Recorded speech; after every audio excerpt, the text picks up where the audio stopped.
In today's video, I'm going to tell you the detailed story of Sachiko, a Japanese nurse captured during World War II who expected torture and death, but found something completely different.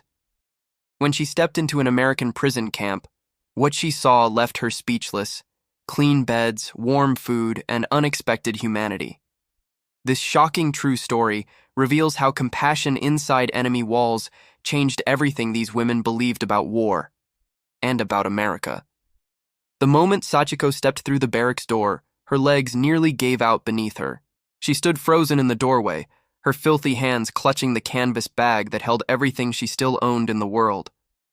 Behind her, 19 other Japanese women crowded forward, equally stunned into silence. They had just spent 6 weeks in a processing facility near San Francisco: cold concrete floors, thin blankets, overcrowded rooms that smelled of fear and unwashed bodies.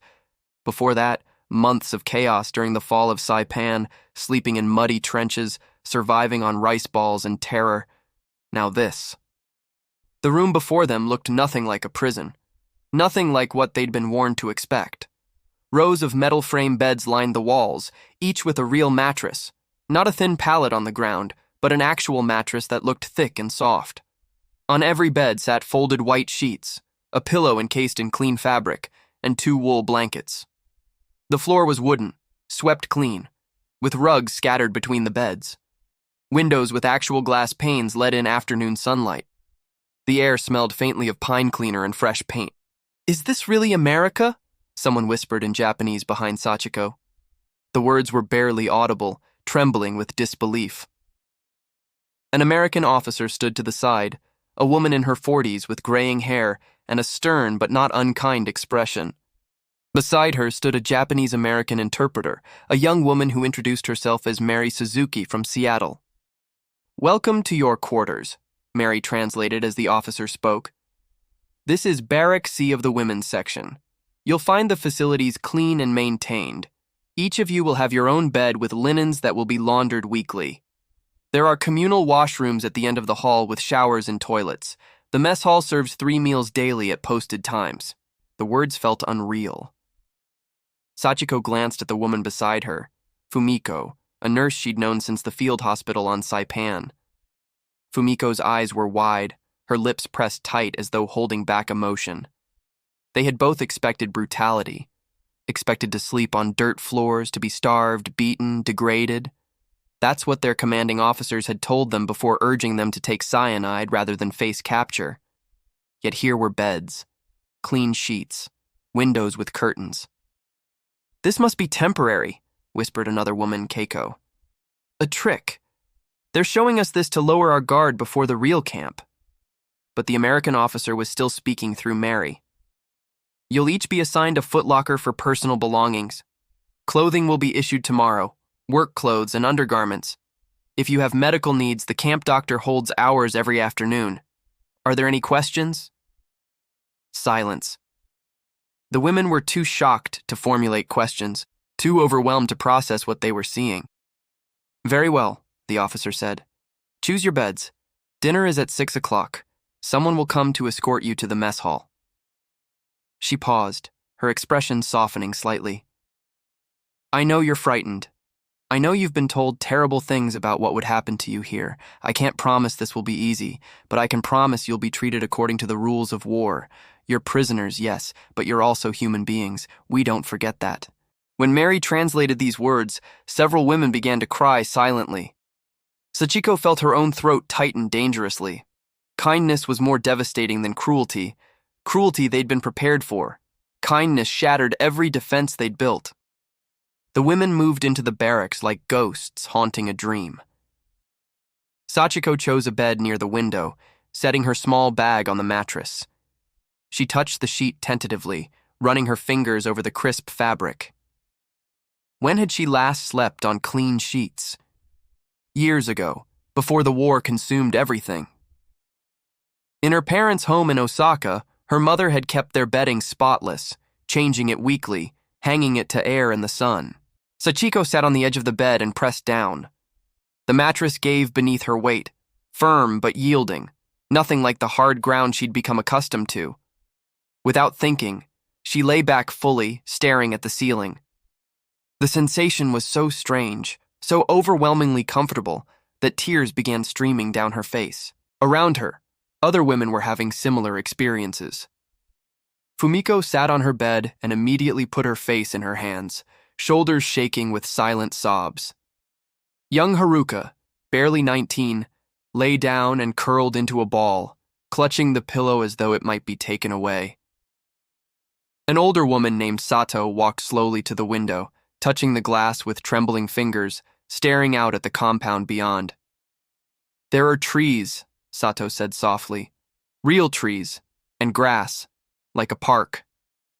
Keiko, still suspicious, examined everything with narrowed eyes. She checked under the mattress, opened the footlocker at the end of her bed, even sniffed the pillow cautiously. "It's too good," she muttered. "No one treats prisoners like this. There's something we're not seeing." But even her skepticism couldn't diminish the simple reality. They were standing in a clean, furnished barracks with individual beds and natural light. After months of degradation and terror, it felt like stepping into a dream. As evening approached, an American soldier came to escort them to dinner. They followed reluctantly, still expecting the facade to crack, revealing the true horror beneath. The walk took them past other barracks, past small gardens where prisoners in different sections tended vegetables, past a recreation area with benches and what looked like a baseball field. The mess hall was a large wooden building filled with long tables. Other prisoners were already there. Male Japanese POWs seated in a separate section, their eyes following the women with a mixture of curiosity and recognition. They all wore the same expression: stunned disbelief. The women were directed to their own section and told to sit. Moments later, servers began bringing food. Not buckets of slop, not meager rice rations, but actual trays of food. Sachiko stared at what was placed before her. A portion of stew with vegetables and meat, a slice of bread with butter, cooked carrots, and what looked like apple pie for dessert. The portions weren't huge, but they were substantial. Real food, served on actual plates, with metal utensils. "Is this a special meal?" Fumiko whispered. "For our first day?" No one knew. They ate slowly, cautiously, waiting for someone to snatch the plates away, waiting for the punishment they'd been promised. Instead, the American servers simply circulated with coffee and water, refilling cups without comment. The food was foreign, too much salt, strange spices, unfamiliar textures, but it was abundant and apparently unlimited. When Haruka hesitantly asked for more bread, a server brought her 2 slices without hesitation. That night, back in the barracks, the women prepared for bed in silence. They found nightgowns had been left on each bed while they were at dinner. Simple cotton garments, clean and neatly folded. In the communal washroom, they discovered bars of soap, towels, and showers that produced hot water. Sachiko stood under the warm spray for long minutes, washing away layers of grime, watching the dirt swirl down the drain. Around her, other women did the same, some crying openly now that they were alone, some simply standing motionless under the water as though baptized into a new reality. That first night, lying in the darkness on her soft mattress beneath clean sheets, Sachiko couldn't sleep. Her body was exhausted, but her mind raced with confusion. Around her, she could hear others equally restless, soft whispers, muffled crying, the creak of bed frames as women tossed and turned. Finally, unable to bear the silence, Fumiko spoke aloud. "I don't understand. Where is the cruelty? Where is the punishment?" "It will come," Keiko insisted from her bed. "This is just to make us trust them. Then they'll strike." But Sato, the oldest among them, disagreed. "I've been watching the guards. Their faces, they're not gleeful or sadistic. They're just doing their jobs, following their procedures. What if this is simply how Americans run their prison camps?" The suggestion was almost offensive in its implications. If this was standard treatment for prisoners, what did that say about the Japanese military that had left its own soldiers to starve and die of preventable diseases? "My brother wrote to me once," said a quiet voice. It was Michiko, a teacher who had been conscripted to work as a translator. Before the war, he'd visited America for his studies. He said Americans had so much abundance They couldn't imagine scarcity. Food, water, space, everything was plentiful. I thought he was exaggerating, or that he'd been fooled by propaganda. So, you think this is real? Haruka asked, her young voice trembling. That they'll actually treat us like this? I think, Sachiko said slowly, choosing her words carefully, that we need to wait and see. But I also think we need to prepare ourselves for the possibility that everything we were told about America was a lie. The words hung in the darkness, heavy with implications none of them wanted to fully acknowledge. The days that followed established a routine that reinforced the first day's impossible kindness. Each morning, they were awakened at 6, given time to wash and dress, then escorted to breakfast. The meals were regular and adequate, not luxurious, but sufficient. Oatmeal, toast, eggs, coffee, strange American food but nourishing.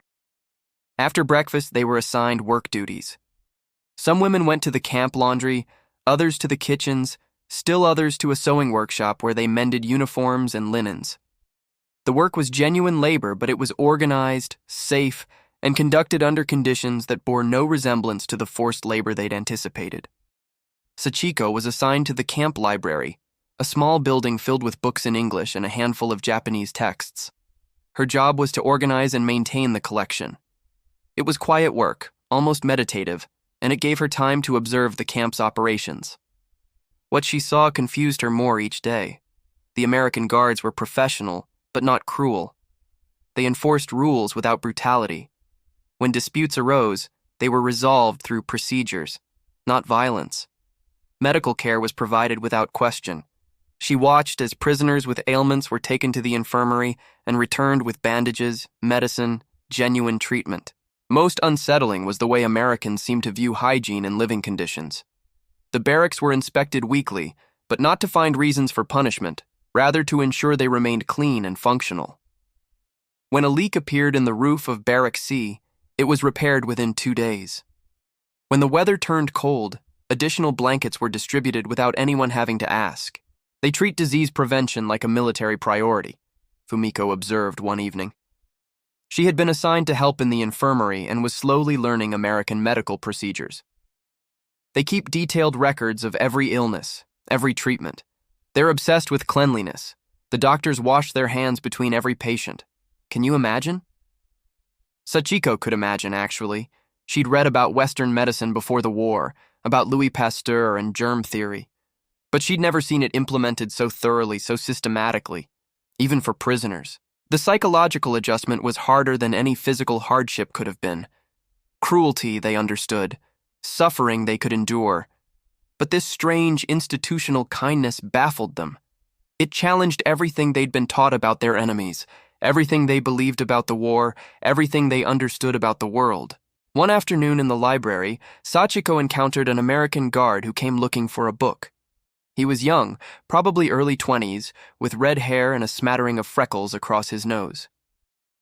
Through gestures and the few English words Sachiko had learned, she helped him find what he needed, a book about Texas. "Home," he said, tapping the book with a smile. "Texas. Home." Sachiko nodded, understanding. He was far from home, just as she was. In that moment, he wasn't her captor. He was just a young man who missed where he came from. The guard seemed to sense her recognition. He pulled out his wallet and showed her a photograph. A woman with a baby standing in front of a small house. "Wife," he said. "Son. Baby." He had a family. This enemy soldier was a husband, a father, someone who presumably wanted nothing more than to go home to them. The realization was quietly devastating. Sachiko found herself pulling out her own small treasure, a photo she'd somehow kept throughout the chaos. It showed her parents in front of their home in Osaka, before the fire bombings, before everything disappeared. "Family," she said in halting English. "Mother, father." The guard looked at the photo and his expression softened. "War is..."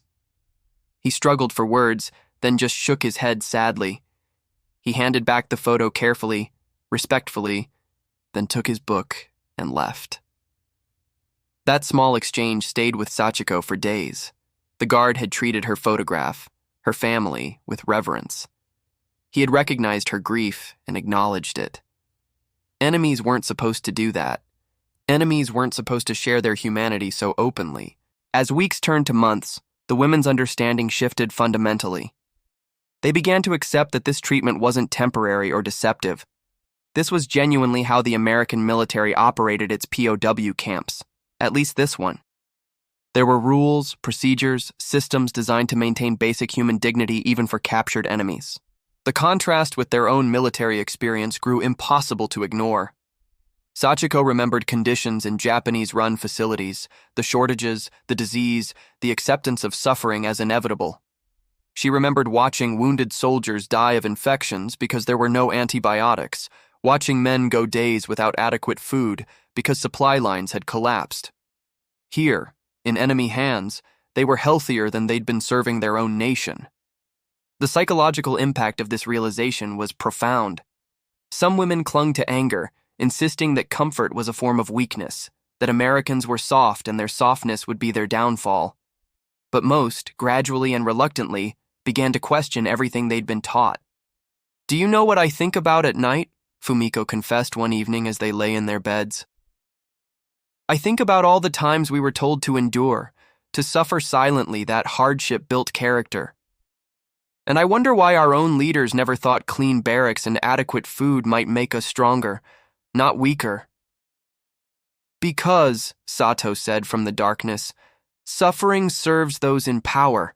It keeps people too exhausted to question, too desperate to resist. Americans can afford kindness because they're secure in their strength. Japan demanded suffering because the system was weak." It was perhaps the most seditious statement any of them had voiced. In Japan, such words would have meant imprisonment or worse. Here, in an American prison camp, they could finally speak such truths. The barracks themselves became a symbol of this revelation. Each time Sachiko returned to those clean beds, those swept floors, those windows that let in light, she was reminded of the vast gulf between propaganda and reality. She'd been told Americans were barbarians, yet they provided libraries. She'd been warned of torture, yet they provided medical care. She'd expected death, yet they provided life. One night, unable to sleep, Sachiko got up and walked to the window. The camp was quiet under moonlight. She could see the fence, the guard towers, reminders that this was indeed a prison.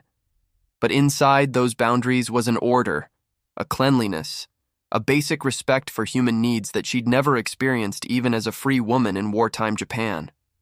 Fumiko joined her at the window. "I wrote a letter today," she said quietly, "to my sister in Kyoto, if she's still alive. The Red Cross said they'd try to deliver it. I tried to describe this place, but I don't know if I found the words. How do you explain to people back home that we're being treated better as prisoners than they are as citizens?" "You can't," Sachiko said. "They wouldn't believe it. I'm not sure I believe it, and I'm living it." "Do you ever feel guilty?" Fumiko asked. "For being safe here? For having enough food? For sleeping in a real bed while Japan burns?" "Every day," Sachiko admitted. "But I also think maybe surviving is its own form of resistance. Maybe going home with the truth about this place is more important than dying for a lie." They stood together in silence, two women whose understanding of the world had been shattered and rebuilt between the walls of an American barracks. When the war finally ended in August 1945, the news spread through the camp like wildfire. Japan had surrendered. The atomic bombs, the devastation, the Emperor's radio address, everything they'd fought for, endured for, suffered for, it was over, and they had lost. The women in Barrack C gathered together that night, holding each other as they cried. They cried for Japan, for their families, for the dead, for the future that was now utterly uncertain. But underneath the grief was something else: relief. The war was over. They would go home. They had survived.